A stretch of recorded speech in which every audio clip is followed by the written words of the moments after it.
ಜೊತೆ ಆತ್ಮಹತ್ಯೆಗೆ ಯತ್ನಿಸಿದ ತಾಯಿ ಪಾರಾಗಿದ್ದು ಹೇಗೆ? ಏಕಾಂತದಲ್ಲಿದ್ದ ಜೋಡಿ ಬಳಿ ಬಂದ ಕೀಚಕರು ಮಾಡಿದ್ದೇನು? ವಿಕೃತ ಕಾಮಿ ಉಮೇಶ್ ರೆಡ್ಡಿಗೆ ಗಲ್ಲು ಶಿಕ್ಷೆಯೇ ಖಾಯಂ. ಕಾಂಗ್ರೆಸ್ ಬಿಜೆಪಿ ನಡುವೆ ಪಂಚೆ ವರ್ಸಸ್ ಪ್ಯಾಂಟ್ ವಾರ್. ಇದೆಲ್ಲವನ್ನ ನೋಡೋಣ ನ್ಯೂಸ್ ಎಕ್ಸ್‌ಪ್ರೆಸ್‌ನಲ್ಲಿ. ಕಾಂಗ್ರೆಸ್ ಬಿಜೆಪಿ ನಡುವೆ ಪಂಚೆ ವರ್ಸಸ್ ಪ್ಯಾಂಟ್ ವಾರ್ ನಡೆದಿದ್ದು ಹೇಗೆ? ರಾಜ್ಯದಲ್ಲಿ ಎಂದಿನಂತೆ ಪ್ರಾಥಮಿಕ ಶಾಲೆಗಳ ಆರಂಭ. ಏಕಾಂತದಲ್ಲಿದ್ದ ಜೋಡಿ ಬಳಿ ಬಂದ ಕೀಚಕರು ಮಾಡಿದ್ದೇನು? ಇದೆಲ್ಲವನ್ನ ನೋಡೋಣ ಬೆಂಗಳೂರು ನ್ಯೂಸ್ ಎಕ್ಸ್‌ಪ್ರೆಸ್‌ನಲ್ಲಿ.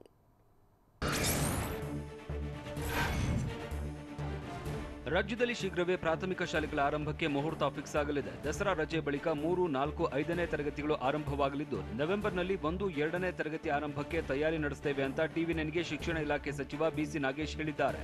ತಾಂತ್ರಿಕ ಸಲಹಾ ಸಮಿತಿ ನಮಗೆ ಅನುಮತಿ ನೀಡಿದರೆ ದಸರಾ ರಜೆ ಬಳಿಕವೇ 1 ರಿಂದ 5ನೇ ತರಗತಿ ಆರಂಭಿಸುತ್ತೇವೆ. ಇದಕ್ಕೆ ಒಪ್ಪದಿದ್ದರೆ 3 ರಿಂದ 5ನೇ ತರಗತಿ ಆರಂಭಕ್ಕೆ ಮನವಿ ಮಾಡ್ತೇವೆ. ಇದೇ ವರ್ಷದಲ್ಲಿ ಹಂತ ಹಂತವಾಗಿ ಶಾಲೆ ಆರಂಭಿಸುತ್ತೇವೆ ಅಂತ ಶಿಕ್ಷಣ ಸಚಿವ ಬಿಸಿ ನಾಗೇಶ್ ತಿಳಿಸಿದ್ದಾರೆ.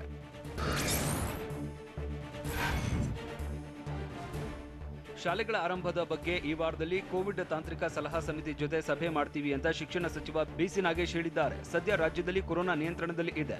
ಹೀಗಾಗಿ ಕಿರಿಯ ಪ್ರಾಥಮಿಕ ಶಾಲೆಗಳ ಆರಂಭಕ್ಕೆ ಅನುಮತಿ ನೀಡುವ ಸಾಧ್ಯತೆ ಇದೆ. 1 ಮತ್ತು 2ನೇ ತರಗತಿಗೆ ಅನುಮತಿ ಸಿಗದೆ ಹೋದ್ರೆ 15 ದಿನಗಳ ಬಳಿಕ ಮತ್ತೆ ತಜ್ಞರ ಸಭೆ ಮಾಡಿ 1 ಮತ್ತು 2ಕ್ಕೂ ಅವಕಾಶ ಕೇಳ್ತೀವಿ ಅಂತ ಸಚಿವ ಬಿಸಿ ನಾಗೇಶ್ ಹೇಳಿದ್ದಾರೆ.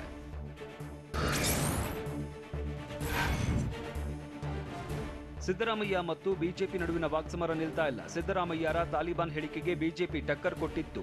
ಹೀಗಾಗಿ ಬಿಜೆಪಿಯ ಪಂಚೆ ಟೀಕೆಗೆ ಸಿಡಿದೆದ್ದ ಕಾಂಗ್ರೆಸ್ ಪಡೆ ವಾಗ್ದಾಳಿ ನಡೆಸಿದೆ. ಸಿದ್ದರಾಮಯ್ಯರ ಪಂಚೆ ಆಕಸ್ಮಿಕವಾಗಿ ಕಳಚಿ ಬೀಳೋದು ಸಹಜ, ಆದರೆ ಬಿಜೆಪಿ ನಾಯಕರು ತಮ್ಮ ಪ್ಯಾಂಟ್ ತಾವೇ ಕಳಚೋದು ಅಸಹ್ಯ ಅಂತ ಟ್ವೀಟ್ ಮೂಲಕ ಬಿಜೆಪಿ ನಾಯಕರಿಗೆ ಕಾಂಗ್ರೆಸ್ ತಿರುಗೇಟು ಕೊಟ್ಟಿದೆ. ಪ್ಯಾಂಟ್ ಕಳಚಿದ ನಂತರ ವಿಡಿಯೋ ಮಾಡಿಕೊಳ್ಳೋದು, ಸಿಡಿ ಬಿಡುಗಡೆಗೆ ತಡೆಯಾಜ್ಞೆ ತರೋದು ಪರಮ ಅಸಹ್ಯ ಅಂತ ಕಾಂಗ್ರೆಸ್ ಟಾಂಗ್ ಕೊಟ್ಟಿದೆ.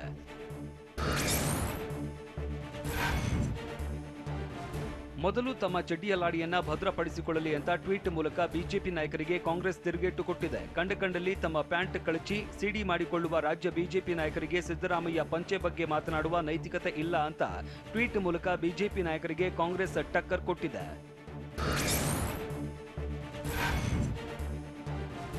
ವಿಪಕ್ಷ ನಾಯಕ ಸಿದ್ದರಾಮಯ್ಯ ವಿರುದ್ಧ ಬಿಜೆಪಿ ನಾಯಕ ಸಿಟಿ ರವಿ ಟ್ವೀಟ್ ವಾರ್ ಮುಂದುವರೆಸಿದ್ದು, ಸ್ನೇಹಿತರೊಟ್ಟಿಗೆ ಸೇರಿ ಕುಡಿದು ತೇಲಾಡಿದವರು ಯಾರು? ಇದನ್ನ ಮೈಸೂರಿನ ನಾಗರಿಕರು ಈಗಲೂ ಮರೆತಿರ್ಲಿಕ್ಕೆ ಇಲ್ಲ ಅಂತ ಟ್ವೀಟ್ ಮಾಡಿದ್ದಾರೆ. ಅಲ್ಲದೆ ಒಮ್ಮೆ ನೋಡ್ಕೊಳ್ಳಿ ಸಿದ್ದರಾಮಯ್ಯನವರೇ, ನಾನೇನು ಎಂಬುದು ಚಿಕ್ಕಮಗಳೂರಿನ ನನ್ನ ಜನರಿಗೆ, ನನ್ನ ಜೊತೆ ಇರುವ ಕಾರ್ಯಕರ್ತರಿಗೆ ಗೊತ್ತು ಅಂತ ಸಿದ್ದರಾಮಯ್ಯಗೆ ಟ್ವೀಟ್ ಮೂಲಕ ಸಿಟಿ ರವಿ ಟಾಂಗ್ ಕೊಟ್ಟಿದ್ದಾರೆ. ಬೆಂಗಳೂರಿನಲ್ಲಿ ನಡೆದಿದ್ದ ಒಂದೇ ಕುಟುಂಬದ 5 ಸಾವಿನ ಕೇಸ್ಗೆ ಬಿಗ್ ಟ್ವಿಸ್ಟ್ ಸಿಕ್ಕಿದ್ದು, ಮೆಡಿಕಲ್ ರಿಪೋರ್ಟ್ನಲ್ಲಿ ಸಾವಿನ ಸೀಕ್ರೆಟ್ ಬಯಲಾಗಿದೆ. ಮೆಡಿಕಲ್ ರಿಪೋರ್ಟ್ ಬ್ಯಾಡರಹಳ್ಳಿ ಪೊಲೀಸರ ಕೈ ಸೇರಿದ್ದು 9 ತಿಂಗಳ ಪುಟ್ಟ ಮಗುವಿನ ಸಾವಿನ ಅಸಲಿ ಕಾರಣ ಪತ್ತೆಯಾಗಿದೆ. ಹಸಿರು ಬಣ್ಣದ ಬಟ್ಟೆಯಿಂದ ಮಗುವಿನ ಕತ್ತು ಬಿಗಿದು ತಾಯಿನೇ ಉಸಿರುಗಟ್ಟಿಸಿ ಹತ್ಯೆ ಮಾಡಿದ್ದಾಳೆ. 9 ತಿಂಗಳ ಮಗುವನ್ನ ತಾಯಿ ಸಿಂಧೂರಾಣಿ ಕೊಂದಿರೋದು ದೃಢಪಟ್ಟಿದ್ದು, ಮಗು ಹತ್ಯೆಯ ಬಳಿಕ ಸಿಂಧೂರಾಣಿ ನೇಣು ಬಿಗಿದುಕೊಂಡಿದ್ದಾಳೆ.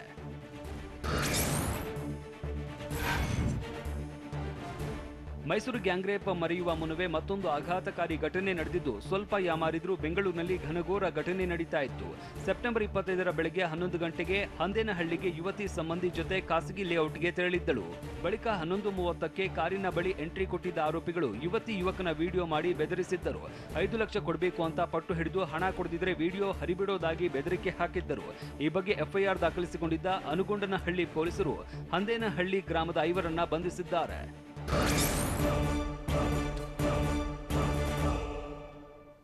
ಸಿದ್ದರಾಮಯ್ಯಗೆ ಟಕ್ಕರ್ ಕೊಟ್ಟಿದ್ದ ಡಿವಿಎಸ್ಗೆ ರಮೇಶ್ ಕುಮಾರ್ ಟಾಂಗ್ ಕೊಟ್ಟಿದ್ದು ಹೇಗೆ? ಸಿದ್ದು ಮೀರ್ ಸಾದಿಕ್ ಇದ್ದ ಹಾಗೆ ಅಂತ ಹೇಳಿದ್ಯಾರು? ರಾಜ್ಯದಲ್ಲಿ ಶೀಘ್ರವೇ ಹಾಲಿನ ದರ ಹೆಚ್ಚಾಗುತ್ತಾ? ಇವೆಲ್ಲವನ್ನ ನೋಡೋಣ ದಕ್ಷಿಣ ಕರ್ನಾಟಕ ನ್ಯೂಸ್ ಎಕ್ಸ್‌ಪ್ರೆಸ್‌ನಲ್ಲಿ.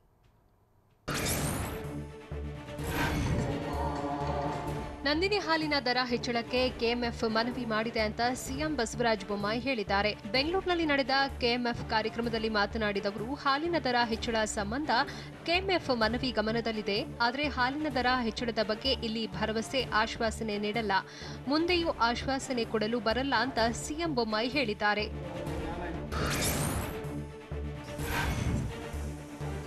ಸರ್ಕಾರಿ ಗೋಶಾಲೆಗಳ ಹೊಣೆಯನ್ನ ಕೆಎಂಎಫ್ ಹೊತ್ತುಕೊಳ್ಳಲಿ ಅಂತ ಸಿಎಂ ಬಸವರಾಜ ಬೊಮ್ಮಾಯಿ ಹೇಳಿದ್ದಾರೆ. ಬೆಂಗಳೂರಲ್ಲಿ ಮಾತನಾಡಿದ ಅವರು, ಗೋವುಗಳಿಗೆ ಚಿಕಿತ್ಸೆ, ಮೇವು ಪೂರೈಸುವ ಜವಾಬ್ದಾರಿಯನ್ನ ಕೆಎಂಎಫ್ ಹೊರಲಿ ಅಂತಾನೂ ಹೇಳಿದ್ದಾರೆ. ಗೋವಿನಿಂದಾಗಿಯೇ ಕೆಎಂಎಫ್ ಬೆಳೆಯುತ್ತಿದೆ, ಹೀಗಾಗಿ ಗೋಶಾಲೆಗಳ ಹೊಣೆ ಕೆಎಂಎಫ್ ಹೊತ್ತುಕೊಳ್ಳಲಿ. ಇದರಿಂದ ಗೋವಿನ ಋಣ ತೀರಿಸಿದಂತಾಗುತ್ತದೆ ಅಂತ ಸಿಎಂ ಬಸವರಾಜ ಬೊಮ್ಮಾಯಿ ಸಲಹೆ ಕೊಟ್ಟಿದ್ದಾರೆ.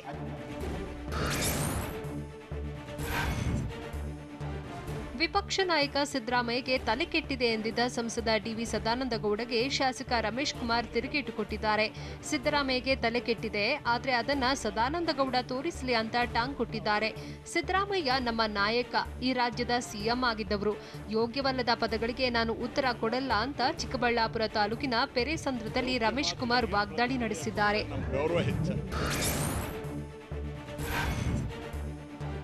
ಬಿಜೆಪಿಯವರು ತಾಲಿಬಾನ್ ಸಂಸ್ಕೃತಿಯವರು ಎಂದಿದ್ದ ಸಿದ್ದು ಹೇಳಿಕೆ ವಿರುದ್ಧ ಡಿವಿ ಸದಾನಂದಗೌಡ ವಾಗ್ದಾಳಿ ನಡೆಸಿದ್ರು. ಮಾಜಿ ಸಿಎಂ ಸಿದ್ದರಾಮಯ್ಯಗೆ ತಲೆ ಕೆಟ್ಟಿದೆ, ತಾಲಿಬಾನ್ ಸಂಸ್ಕೃತಿ ಇದ್ದಿದ್ರೆ ಎಳೆದುಕೊಂಡು ಹೋಗ್ತಿದ್ರು, ಸಿದ್ದರಾಮಯ್ಯರನ್ನ ಕಾರಿಗೆ ಕಟ್ಟಿ ಹಾಕಿ ಎಳೆದೊಯ್ಯುತ್ತಿದ್ರು ಅಂತ ಡಿವಿ ಸದಾನಂದಗೌಡ ಹರಿಹಾಯ್ದ್ರು. ಡಿವಿಎಸ್ ಮಾತಿಗೆ ಪ್ರತಿಯಾಗಿ ರಮೇಶ್ ಕುಮಾರ್ ಕೌಂಟರ್ ಕೊಟ್ಟಿದ್ದಾರೆ.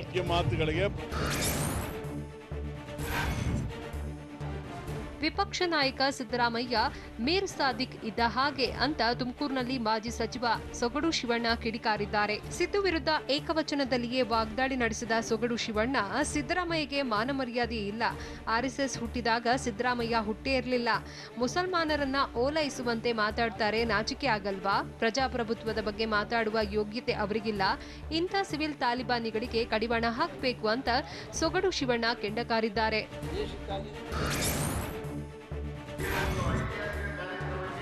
ಮಂಡ್ಯ ಜಿಲ್ಲೆ ಪಾಂಡವಪುರ ತಾಲೂಕಿನ ಬಳಘಟ್ಟದಲ್ಲಿ ಎಂಎಲ್ಸಿ ಅಪ್ಪಾಜಿಗೌಡ ವಿರುದ್ಧ ಸಚಿವ ನಾರಾಯಣಗೌಡ ಗರಂ ಆಗಿದ್ದಾರೆ. ಬಿಜೆಪಿ ಸರ್ಕಾರದಿಂದ ತಾರತಮ್ಯವಾಗ್ತಿದೆ ಅಂತ ಕಾರ್ಯಕ್ರಮದಲ್ಲಿ ಎಂಎಲ್ಸಿ ಅಪ್ಪಾಜಿಗೌಡ ಆರೋಪಿಸಿದ್ರು. ಆಗ ಸಿಟ್ಟಾದ ಸಚಿವ ನಾರಾಯಣಗೌಡ ವೇದಿಕೆಯಲ್ಲೇ ಅಸಮಾಧಾನ ಹೊರಹಾಕಿದ್ರು.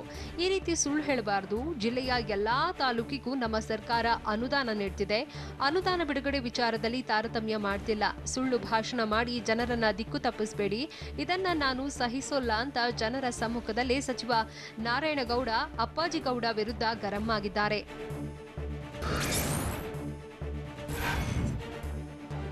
ಮಂಡ್ಯ ಜಿಲ್ಲೆ ಪಾಂಡವಪುರ ತಾಲೂಕಿನ ಸಣಬ ಗ್ರಾಮದಲ್ಲಿ ಶಾಸಕ ಸಿಎಸ್ ಪುಟ್ಟರಾಜು ಕಾರ್ಯವನ್ನ ಸಚಿವ ಕೆಸಿ ನಾರಾಯಣಗೌಡ ಶ್ಲಾಘಿಸಿದ್ದಾರೆ.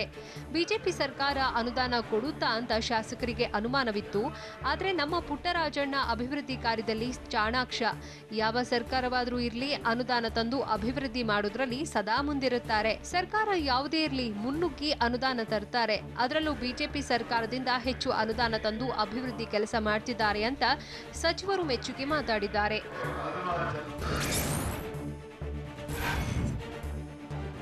ಕೋಲಾರದ ಸಿಇಎನ್ ಕ್ರೈಂ ವಿಭಾಗದ ಪೊಲೀಸರು ಎಟಿಎಂಗಳಿಗೆ ಹಣ ತುಂಬುವ 3 ನೌಕರರನ್ನ ಅರೆಸ್ಟ್ ಮಾಡಿದ್ದಾರೆ. ಬಂಧಿತ ಗಂಗಾಧರ್, ಸುನಿಲ್ ಕುಮಾರ್, ಪವನ್ ಕುಮಾರ್, ಮುರಳಿ ಅನ್ನೋರು 3 ಕೋಟಿ ರೂಪಾಯಿ ವಂಚಿಸಿದ್ದಾರೆ ಅಂತ ಸೆಕೆಂಡ್ ವ್ಯಾಲಿ ಕಂಪನಿ ದೂರು ನೀಡಿತ್ತು. ಎಟಿಎಂಗಳಿಗೆ ಹಣ ತುಂಬದೆ ವೈಯಕ್ತಿಕವಾಗಿ ಬಳಸಿಕೊಂಡಿದ್ದಾರೆ ಅಂತ ದೂರಲ್ಲಿ ಉಲ್ಲೇಖಿಸಿತ್ತು. ಸದ್ಯ ಮೂವರನ್ನ ಪೊಲೀಸರು ವಿಚಾರಣೆಗೆ ಒಳಪಡಿಸಿದ್ದು ಮತ್ತೋರ್ವ ಆರೋಪಿಗೆ ಬಲೆ ಬೀಸಿದ್ದಾರೆ.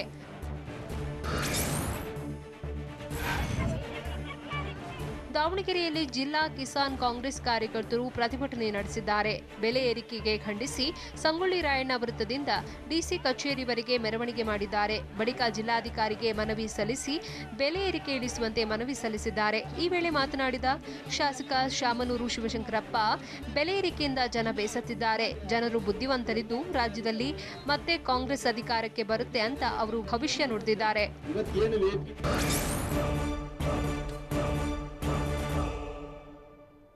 ಮಕ್ಕಳ ಜೊತೆ ಆತ್ಮಹತ್ಯೆಗೆ ಯತ್ನಿಸಿದ ತಾಯಿ ಪಾರಾಗಿದೆ ಹೇಗೆ? ಉಕ್ಕಿ ಹರಿತಾ ಇದ್ದ ನದಿಯಲ್ಲಿ ನಡೆದ ಕಾರ್ಯಾಚರಣೆ ಹೇಗಿತ್ತು? ಕೋರ್ಟ್ ಆವರಣದಲ್ಲೇ ಪತ್ನಿಯನ್ನ ಕೊಚ್ಚಿದ ಹೇಗೆ ನಿವೃತ್ತ ಯೋಧ? ಇದೆಲ್ಲವನ್ನ ನೋಡೋಣ ಉತ್ತರ ಕರ್ನಾಟಕ ನ್ಯೂಸ್ ಎಕ್ಸ್‌ಪ್ರೆಸ್‌ನಲ್ಲಿ.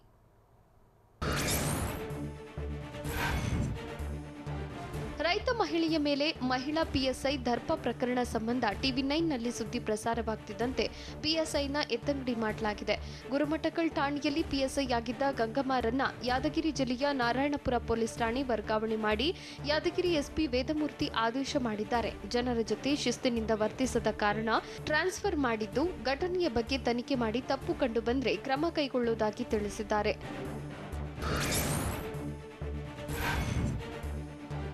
ಕಲಬುರಗಿ ಜಿಲ್ಲೆಯಲ್ಲಿ ವರುಣನ ಅಬ್ಬರಕ್ಕೆ ಬೆಳೆ ಹಾನಿಯಾಗಿದ್ದು ರೈತರು ಕಂಗಾಲಾಗಿದ್ದಾರೆ. ಜಿಲ್ಲೆಯಲ್ಲಿ ಕಳೆದ 7 ದಿನದಲ್ಲಿ 125 ಮಿಲಿಮೀಟರ್ ಮಳೆಯಾಗಿದ್ದು ಜಿಲ್ಲೆಯಲ್ಲಿ ಇಲ್ಲಿವರೆಗೆ 40,000 ಹೆಕ್ಟೇರ್ ಬೆಳೆ ಹಾನಿಯಾಗಿದೆ. ಹೆಸರು, ಉದ್ದು, ತೊಗರಿ ಸೇರಿದಂತೆ ವಿವಿಧ ಬೆಳೆ ನೀರು ಪಾಲಾಗಿದ್ದು ಪರಿಹಾರಕ್ಕಾಗಿ ರೈತರು ಎದುರು ನೋಡುತ್ತಿದ್ದಾರೆ.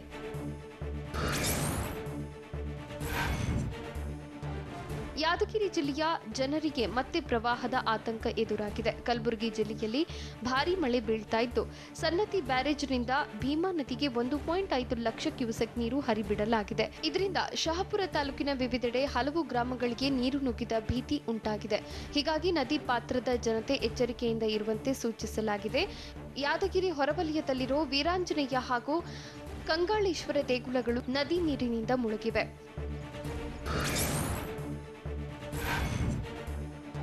ಕೋವಿಡ್ ಲಸಿಕೆ ಪಡೆಯದೆ ವೃದ್ಧೆ ಗೋಳಾಡಿದ್ದು ಅಜ್ಜಿಯನ್ನ ಮನವೊಲಿಸಿ ಆರೋಗ್ಯ ಇಲಾಖೆ ಸಿಬ್ಬಂದಿ ಸುಸ್ತಾಗಿದ್ದಾರೆ. ಬಳ್ಳಾರಿ ಜಿಲ್ಲೆ ಸಿರುಗುಪ್ಪ ತಾಲೂಕಿನ ಬೃಂದಾವನ ಕ್ಯಾಂಪ್ನಲ್ಲಿ ಲಸಿಕೆ ಬೇಡವೆಂದು ವೃದ್ಧೆ ಗೋಗರೆದಿದ್ದಾರೆ. ಲಸಿಕೆ ಬ್ಯಾಡ್ರಿ, ನನಗೆ ಸೂಜಿ ಚುಚ್ಚಬ್ಯಾಡ್ರಿ ಅಂತ ಗೋಳಾಡಿದ್ದಾರೆ. ವೃದ್ಧಾಪ್ಯ ವೇತನವನ್ನು ಮಾಡಿಕೊಡ್ತೀವಿ ಎಂದ ಆರೋಗ್ಯ ಸಿಬ್ಬಂದಿ ಹೇಳಿದ್ದು ಅದಕ್ಕೂ ಬಗ್ಗದೆ ಆರೋಗ್ಯ ಇಲಾಖೆ ಸಿಬ್ಬಂದಿಯ ಕಾಲಿಗೆ ಅಜ್ಜಿ ಬಿದ್ದಿದ್ದಾರೆ.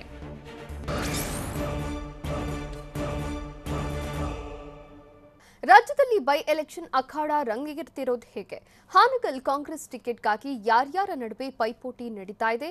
ಟಿಕೆಟ್ ಸಿಗದಿದ್ರೆ ಮುಂದಿನ ಬಗ್ಗೆ ಯೋಚಿಸ್ತೇನೆ ಅಂತ ವಾರ್ನಿಂಗ್ ಕೊಟ್ಟಿದ್ಯಾರು? ನೋಡೋಣ ಮಿನಿ ಸಮರ ನ್ಯೂಸ್ ಎಕ್ಸ್‌ಪ್ರೆಸ್‌ನಲ್ಲಿ.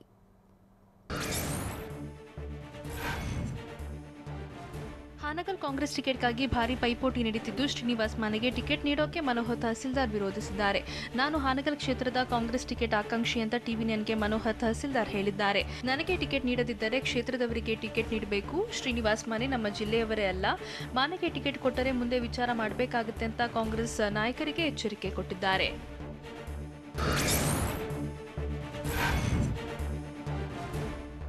ಶ್ರೀನಿವಾಸ್ ಮಾನೆಗೆ ಟಿಕೆಟ್ ನೀಡೋಕೆ ಮನೋಹರ್ ತಹಸೀಲ್ದಾರ್ ತೀವ್ರವಾಗಿ ವಿರೋಧಿಸಿದ್ದಾರೆ. ಕಳೆದ ಬಾರಿ ನಾನು ಸಿಟ್ಟಿಂಗ್ ಶಾಸಕ ಇದ್ದರೂ ಯುವಕ ಎಂಬ ಕೋಟಾದಡಿ ಶ್ರೀನಿವಾಸ್ ಮಾನೆಗೆ ಟಿಕೆಟ್ ನೀಡಿದ್ರು. ಆಗ ನಾವು ಕಾಯವಾಚ ಮನಸ ಕೆಲಸ ಮಾಡಿದ್ವಿ. ಆಗಲೇ 5 ವರ್ಷ ಜನರ ಸೇವೆ ಮಾಡಿ ಬಳಿಕ ನಮ್ಮ ತಾಲೂಕಿನವರಿಗೆ ಬಿಟ್ಟುಕೊಡಿ ಅಂತ ಹೇಳಿದ್ವಿ.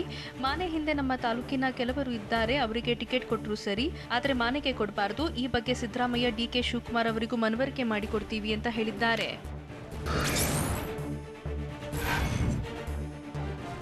ಹಾನಗಲ್ ಕಾಂಗ್ರೆಸ್ ಟಿಕೆಟ್ಗಾಗಿ ಮನೋಹರ್ ತಹಸೀಲ್ದಾರ್ ಭಾರಿ ಒತ್ತಡ ಹೇರುತ್ತಿದ್ದಾರೆ. ಈ ಬಗ್ಗೆ ಪ್ರತಿಕ್ರಿಯಿಸಿದ ಕೆಪಿಸಿಸಿ ಕಾರ್ಯಾಧ್ಯಕ್ಷ ಧ್ರುವ ನಾರಾಯಣ್, ತಹಸೀಲ್ದಾರ್ ಟಿಕೆಟ್ ಬಯಸೋದು ತಪ್ಪಲ್ಲ, ಅವರು ಹಿರಿಯರು ಸಚಿವರಾಗಿದ್ದವರು, ಅವರನ್ನ ಕೂರಿಸಿಕೊಂಡು ಬಗೆಹರಿಸ್ತೀವಿ ಅಂತ ಹೇಳಿದ್ದಾರೆ. ಅಲ್ಲದೆ ಸಿಂದಗಿ, ಹಾನಗಲ್ ಎರಡೂ ಕಡೆ ನಮಗೆ ಉತ್ತಮ ವಾತಾವರಣ ಇದೆ ಅಂತ ಗೆಲುವಿನ ವಿಶ್ವಾಸ ವ್ಯಕ್ತಪಡಿಸಿದ್ದಾರೆ.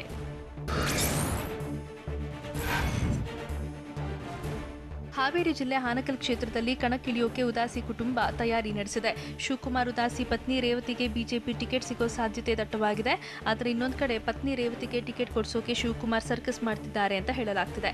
ಇದರ ಜೊತೆಗೆ ಬಿಜೆಪಿ ಜಿಲ್ಲಾಧ್ಯಕ್ಷ ಸಿದ್ದರಾಜ ಕಲ್ಲಕೋಟಿ, ಕೃಷ್ಣ ಈಳಿಗೇರ, ಮಾಜಿ ಶಾಸಕ ಶಿವರಾಜ ಸಜ್ಜನ ಸೇರಿ ಹಲವರು ಟಿಕೆಟ್ ಪಡೆಯೋಕೆ ಪೈಪೋಟಿ ನಡೆಸಿದ್ದು ತಮ್ಮ ತಮ್ಮ ನಾಯಕರ ಮೂಲಕ ಭಾರಿ ಕಸರತ್ತು ನಡೆಸಿದ್ದಾರೆ. ವಿಜಯಪುರ ಜಿಲ್ಲೆ ಸಿಂದಗಿ ಕ್ಷೇತ್ರದಲ್ಲಿ ಟಿಕೆಟ್ ಅನ್ನ ಯಾರಿಗೆ ನೀಡಬೇಕು ಅನ್ನೋದು ಬಿಜೆಪಿ ಕಾಂಗ್ರೆಸ್ನಲ್ಲಿ ಖಚಿತ ನಿಲುವು ವ್ಯಕ್ತವಾಗಿದೆ. ರಮೇಶ್ ಬೂಸನೂರಿಗೆ ಬಿಜೆಪಿ ಟಿಕೆಟ್ ನೀಡೋದು ಪಕ್ಕಾ ಅಂತ ಹೇಳಲಾಗ್ತಿದ್ದು ಬಿಜೆಪಿ ಹಿರಿಯ ನಾಯಕರು ಕೂಡ ರಮೇಶ್ರನ್ನ ಕಣಕ್ಕೆ ಇಳಿಸೋಕೆ ನಿರ್ಧರಿಸಿದ್ದಾರೆ ಅಂತಾನೂ ಹೇಳಲಾಗ್ತಿದೆ. ಇನ್ನು ಸಿಂದಗಿ ಕ್ಷೇತ್ರದ ರೇಸ್ನಲ್ಲಿದ್ದ ಎಂಎಲ್ಸಿ ಲಕ್ಷ್ಮಣ ಸವದಿ ರೇಸ್ನಿಂದ ಔಟ್ ಆಗಿದ್ದಾರೆ.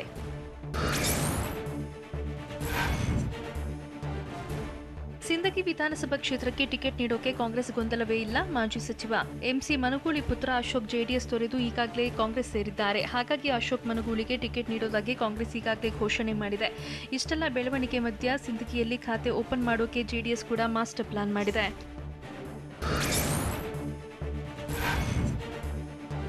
ಹಾನಗಲ್ ಮತ್ತು ಸಿಂದಗಿ ಉಪಚುನಾವಣೆ ಡಿಕ್ಲೇರ್ ಆಗ್ತಿದ್ದಂತೆ ಜೆಡಿಎಸ್ ನಾಯಕರು ಅಲರ್ಟ್ ಆಗಿದ್ದಾರೆ. ಎರಡೂ ರಾಷ್ಟ್ರೀಯ ಪಕ್ಷಗಳನ್ನ ಸಮಾಂತರದಲ್ಲಿ ಇಟ್ಟುಕೊಂಡು ಚುನಾವಣೆ ನಡೆಸೋಕೆ ಮಾಜಿ ಸಿಎಂ ಎಚ್ಡಿಕೆ ಪ್ಲಾನ್ ಮಾಡಿದ್ದಾರೆ.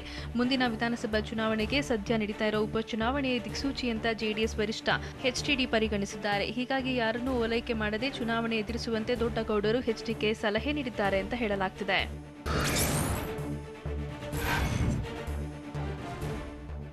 ಜೆಡಿಎಸ್ ವರಿಷ್ಠ ಎಚ್.ಡಿ. ದೇವೇಗೌಡರ ಸಲಹೆಯಂತೆ ಹಾನಗಲ್ ಮತ್ತು ಸಿಂದಗಿಗೆ ಕ್ಷೇತ್ರಕ್ಕೆ ಅಭ್ಯರ್ಥಿ ಹಾಕೋಕೆ ಜೆಡಿಎಸ್ ತೀರ್ಮಾನಿಸಿದೆ. ಅದರಂತೆ ಹಾನಗಲ್ ಕ್ಷೇತ್ರಕ್ಕೆ ಕಳೆದ 2 ತಿಂಗಳ ಹಿಂದೆಯೇ ಅಭ್ಯರ್ಥಿಯಾಗಿ ನಿಯಾಜ್ ಶೇಖ್ರನ್ನ ಜೆಡಿಎಸ್ ಘೋಷಿಸಿದೆ. ಶೀಘ್ರದಲ್ಲೇ ಸಿಂದಗಿ ಕ್ಷೇತ್ರಕ್ಕೂ ಕ್ಯಾಂಡಿಡೇಟ್ ಘೋಷಿಸೋಕೆ ಜೆಡಿಎಸ್ ಪ್ಲಾನ್ ಮಾಡ್ತಿದೆ. ಅದರಂತೆ 2 ಕ್ಷೇತ್ರದ ಅಭ್ಯರ್ಥಿಗಳನ್ನ ಗೆಲ್ಲಿಸಿಕೊಳ್ಳೋಕೆ ಎಚ್ಡಿಕೆ ಪಣ ತೊಟ್ಟಿದ್ದು ಪ್ರವಾಸ ಹಮ್ಮಿಕೊಳ್ಳಲಿದ್ದಾರೆ. ಉಪಚುನಾವಣೆಯಲ್ಲಿ ಬಿಜೆಪಿ ಗೆಲುವು ಸಾಧಿಸುತ್ತಿದೆ ಅಂತ ಬಿಜೆಪಿ ರಾಜ್ಯಾಧ್ಯಕ್ಷ ನಳಿನ್ ಕುಮಾರ್ ಕಟೀಲು ವಿಶ್ವಾಸ ವ್ಯಕ್ತಪಡಿಸಿದ್ದಾರೆ. ಮಂಗಳೂರಿನಲ್ಲಿ ಮಾತನಾಡಿದ ಅವರು, ಹಾನಗಲ್ ಸಿಂದಗಿ ಉಪಚುನಾವಣೆಯಲ್ಲಿ ಬಿಜೆಪಿ ಗೆಲ್ಲುತ್ತೆ, ಇನ್ನೆರಡು ದಿನದಲ್ಲಿ ಬಿಜೆಪಿ ಅಭ್ಯರ್ಥಿಗಳನ್ನು ಘೋಷಿಸ್ತೀವಿ ಅಂತ ತಿಳಿಸಿದರು.